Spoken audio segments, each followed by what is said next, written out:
My stepmother convinced my father I didn't need my life-saving heart medication. When I collapsed at school, my chemistry teacher risked everything to save me. It's just unnecessary chemicals, my stepmother Karen declared, tossing my heart medication into the trash while my father watched in silence. Dr. Emerson says your heart palpitations are just anxiety that can be cured with his special herbal tincture. I was 16 and had lived with long QT chopping since I was diagnosed at age 9 after collapsing during a soccer game. This genetic heart condition could cause sudden cardiac arrest without warning. But 6 months ago, my father married Karen, who brought her obsession with alternative medicine into our home. Dr. Emerson wasn't a real doctor, but a holistic wellness practitioner with a website full of testimonials about curing everything from cancer to heart disease with his $300 monthly wellness packages. Dad, please, I begged. Dr. Murthy at the cardiac clinic said I could die without these medications. My father looked torn but ultimately shrugged. Karen's research makes sense, Emma. Let's try it her way. Those medications have so many side effects. The research was YouTube videos and Facebook groups filled with people claiming pharmaceutical companies invented diseases to profit from treatments. My father, still grieving my mother's death 2 years earlier, had fallen completely under Karen's influence. For 2 weeks, I pretended to drink the bitter herbal tinctures while secretly reaching out to every adult I trusted. My school counselor called CPS. But after one home visit where Karen charmed the social worker with her immaculate home and talk of integrated wellness approaches, when my emergency refill of beta blockers ran out, I started experiencing dizziness and heart palpitations again. I knew what was coming. It happened during AP Keynote. I was measuring sodium hydroxide when the room started spinning. I remember grabbing the lab table, knocking over glassware, and then nothing. I woke up on the classroom floor with my chemistry teacher, Miss Winters, leaning over me, administering an aid shock. The school nurse was performing Fictoril while another teacher was on the phone with 911. Stay with us, Emma, Miss Winters kept saying, her voice calm despite the fear in her eyes. Later, I learned Miss Winters had recognized my symptoms immediately. Her brother had the same condition. While waiting for the ambulance, she had run to her car where she kept an emergency aid, likely saving my life at the hospital. My father arrived before Karen.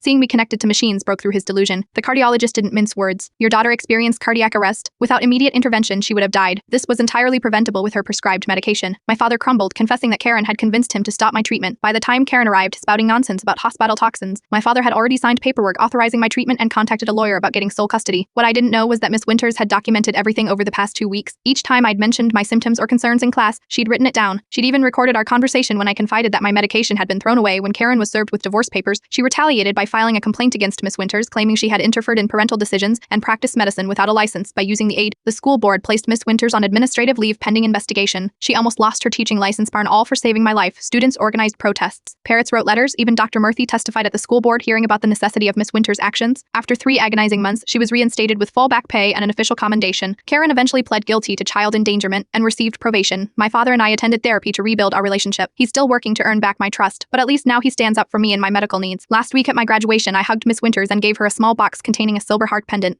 The engraving read, "Some heroes wear lab coats, not capes." She later told me it was the first time in 20 years of teaching that she had cried in front of her students. Sometimes the most important lesson isn't in any textbook. It's learning who will fight for your life when those who should protect you fail.